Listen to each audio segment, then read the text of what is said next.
A folding solar induction lamp. Now, I bought this a while back, but at the time I'd been making loads of videos about solar lights. I thought, let's not bore you guys by making too many similar videos. So I'm revisiting it now.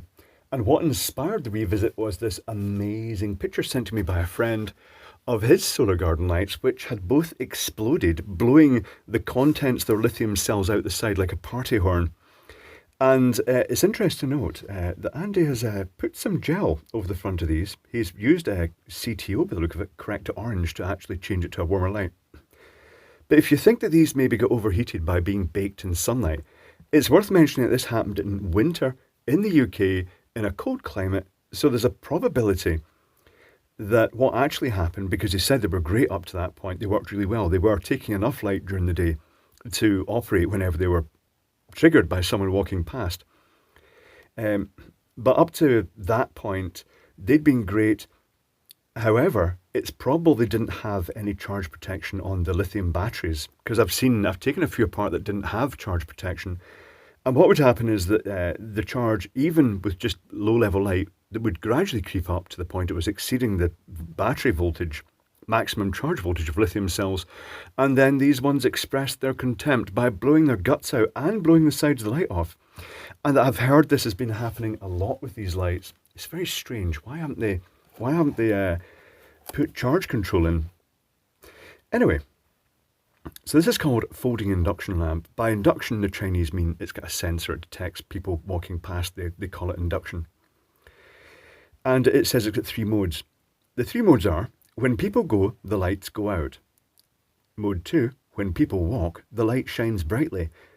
And third mode is 50% off and bright. Okay, let me translate to English. 3 modes.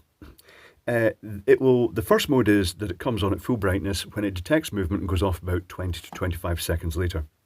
The next mode, when people walk, the light shines brightly. It comes on at low level all the time in the dark, but when you walk past it, it comes up to the higher level for that 20-25 seconds. 50% off and bright. That is just what you might call party mode, where you've got some friends around for a party, you're out in the garden, you want a bit of extra light, it just comes on all the time at low intensity, just as a sort of general area light. What makes this particularly interesting is its low profile. It's almost thin enough that they could have posted it. If it had been just that little bit thinner, it would have gone through the UK postal system as a large letter. And that's a big saving over shipping, because the next step up is a parcel. And that probably does save a lot of money just in the shipping costs, because look at the profile of it as opposed to when you hinge it out. And this is what a typical light would be. It would be much bulkier with a much bigger box. So this is the trick that it's got, is it can fold out, and it can fold out into multiple shapes. It's quite interesting. And the idea is you hang it on the wall, and then you can adjust it to whatever angle you want. You can have it pointing the light that way. You can have it pointing straight down if you wish. It's quite versatile. It's quite a nice design. The solar panel, which came with cling film all over it, as they usually do, cling film that left that residue on it, which came off incidentally with isopropyl alcohol. But it had the cling film on it. When I started peeling it off, it actually started lifting the solar panel up. And that's partly because the cling film was actually, the saran wrap, the plastic film, was actually wrapped underneath this solar panel. They've just basically just stuck the thing in with glue at one end while this wrap was still round it. But it has 1, 2, 3, 4, 5, 6, 7, 8, 9, 10, 11 sections with the central connection stripped down the middle. That's roughly 5.5 volts, which will give the headroom for charging a lithium cell. And given the shape of this, it's got to be an 18650 in here. I mean, it might not be. Let's open it up. This is what we're here for, and assess whether the circuitry is any good. Oh, hold on. I should light it, because if I don't light it, people will complain. There, it's lit. It's all right. Oh, it responds instantly to the light level. Can I make it light up brighter? Where's the button? Where's the button? Yeah, that's how you're going to get. It's lighting. That's the main thing. It works. Let me try and make sure this is off now. Put it under the bench. It's off. Let's get the screws out and see what's inside. I'm going to guess that there will be a circuit board based around the sensor and the button, because there usually is. And it will hopefully have the lithium cell charging circuitry on it with maybe a TP4056 or an LTH7 to regulate the charge current, although that's largely limited by the solar panel itself.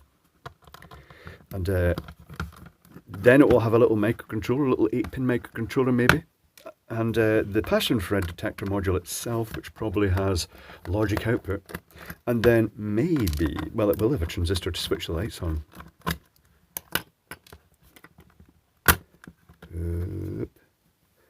There's the little circuit board. There is a removable 18650. That's nice that it's removable. It is not a protected 18650. That's okay. Right. So the solar panel connection is coming through from the hinge from the solar panel in here. Oh, and there's the clicky, there's the set of wheels that are going to give it that sort of clicking, lock it in position sort of thing.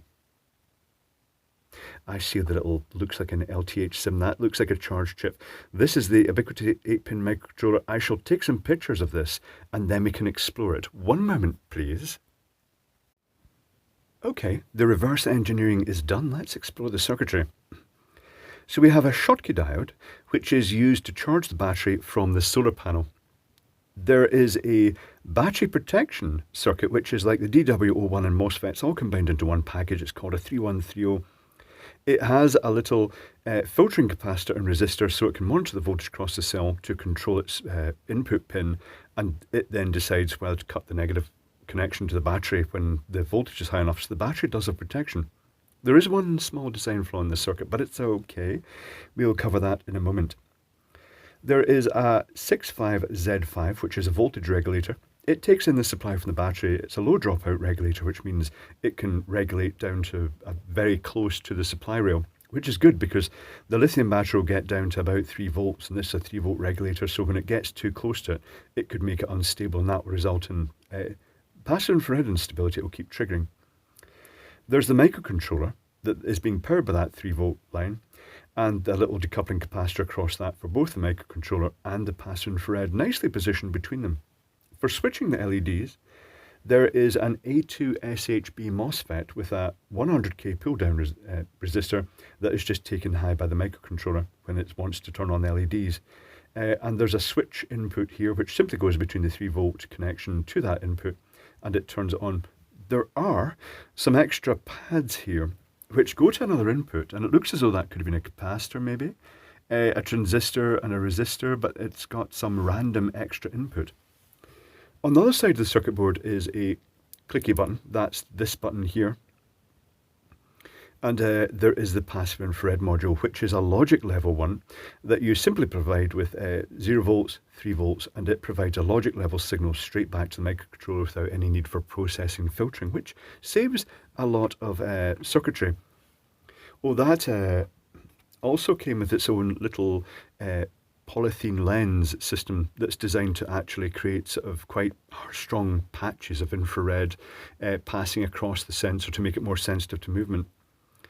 The way that these work, they've got 2 sensing elements in them that detect body heat, long wave infrared, and it has a sort of, it balances out, it's got a sort of bridge between the 2 sensors, so if it will ignore ambient level, because one generates a positive voltage, one generates a negative voltage, and it nulls out to 0, but when you walk past and it creates that dot through these lenses passing across the front, it causes a sudden shift in that, and that's what's detected and then amplified and sent to the microcontroller. The microcontroller is probably a Purdue.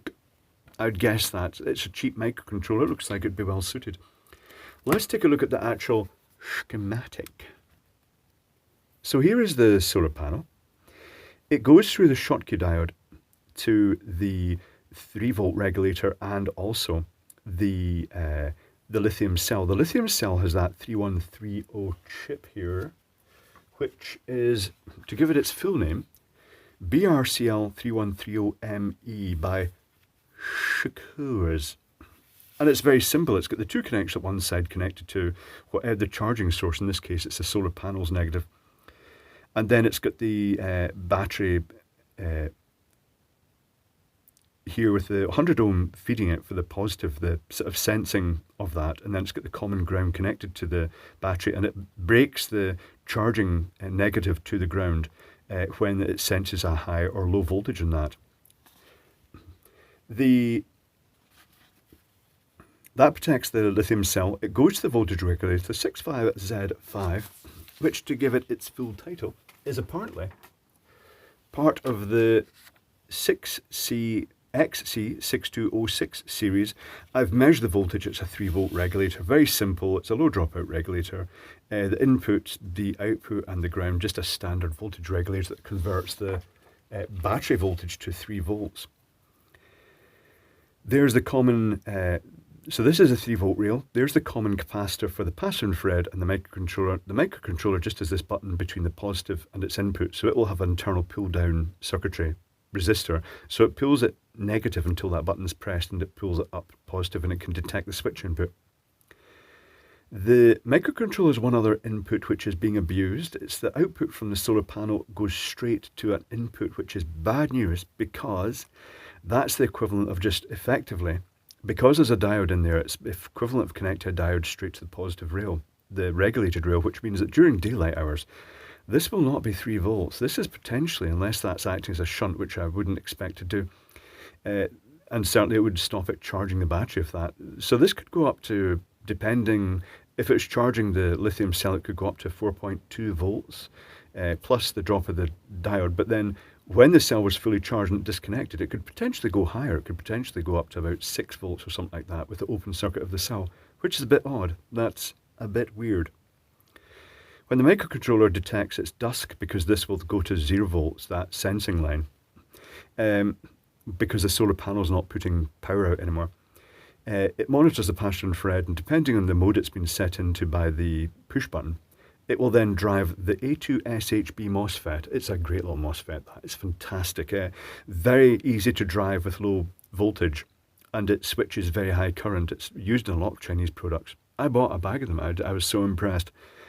And that's normally pulled to the 0 volt rail by a 100k resistor just to keep it off. The microcontroller just takes that positive to turn it on, and then it powers from the battery, the unregulated supply.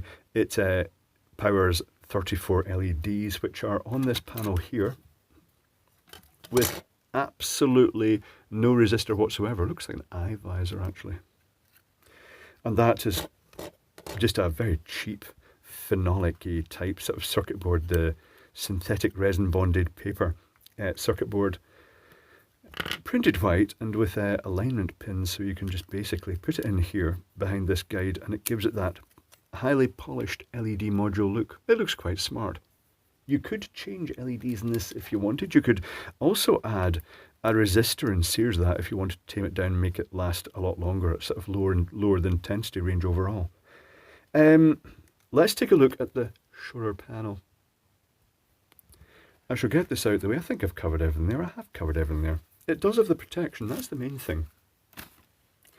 The solar panel, in keeping with the rest of the thing, was just glued on with 2 dots. You can actually see the plastic film under here that wasn't taken off before they just glued it onto its 2 dots.